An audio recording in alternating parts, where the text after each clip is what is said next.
Hai semua, hari ini kita akan membahas mata pelajaran teknologi jaringan berbasis luas atau WAN. Pada pertemuan pertama ini, kita akan membahas materi dari bab 1 yaitu mengenal teknologi jaringan berbasis luas.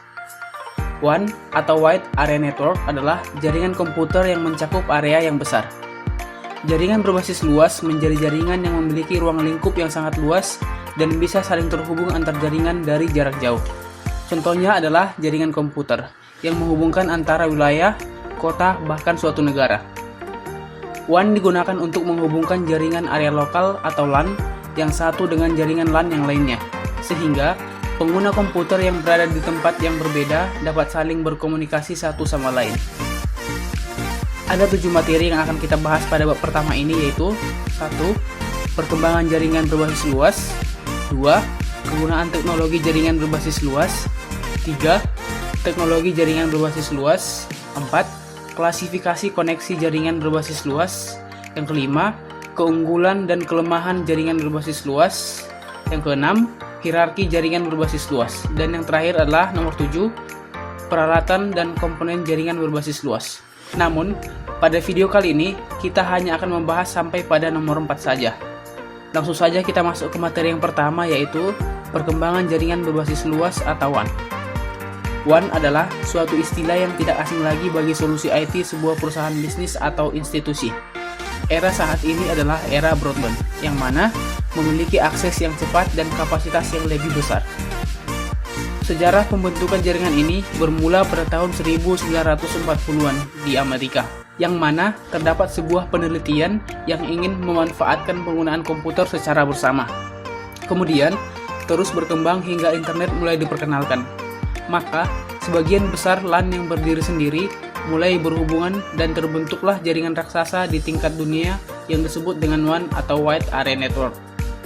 Untuk menambah wawasan kalian, silahkan kalian cari apa perbedaan antara LAN dan WAN, yaitu bagaimana karakteristik, keunggulan, dan kelemahan masing-masing jaringan. Sekarang kita lanjut ke materi yang kedua yaitu kegunaan teknologi jaringan berbasis luas atau WAN. Kegunaan dari jaringan berbasis luas yaitu dapat mengoperasikan jaringan area dengan batas geografis yang luas, memungkinkan akses melalui interface serial yang beroperasi pada kecepatan yang rendah, memberikan koneksi full time yaitu selalu on atau part time yaitu tergantung pada permintaan.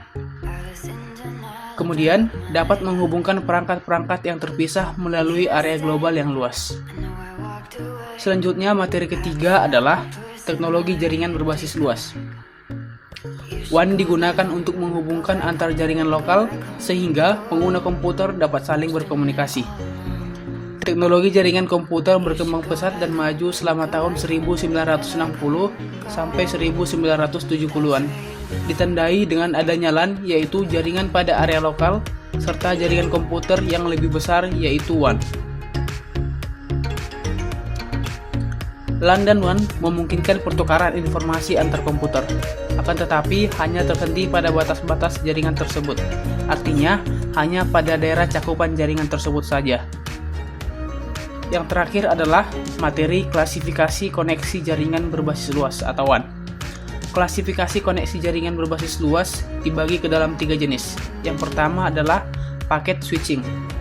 Paket switching adalah jalur komunikasi berdasarkan pada transmisi data dalam paket-paket yang memungkinkan data dari berbagai alat pada network untuk berbagi kanal komunikasi yang sama secara serentak. Keuntungan dari berbagi bandwidth dengan sesama pengguna adalah dapat menghemat biaya. Kekurangannya adalah paket switching hanya berjalan dengan baik jika transfer data tidak bersifat kontinu atau hanya diperlukan sewaktu-waktu. Selanjutnya yang kedua adalah lease line. Lease line disebut juga sebagai point-to-point atau dedicated connection, yaitu koneksi yang dikhususkan untuk satu pelanggan saja. Jenis koneksi ini memberikan koneksi yang secara terus-menerus setiap saat dan dapat digunakan kapanpun.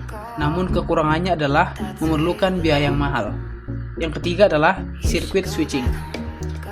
Circuit switching adalah sebuah jalur koneksi yang digunakan dengan network dial-up yang harus melakukan setup pada koneksi terlebih dahulu sebelum melewatkan data. Contohnya adalah panggilan telepon, yaitu mampu memberikan koneksi secara terus-menerus namun hanya sementara waktu saja, dan tentunya memerlukan biaya yang mahal. Demikian materi hari ini. Jika ada yang kurang dimengerti, silakan ditanyakan. Terima kasih.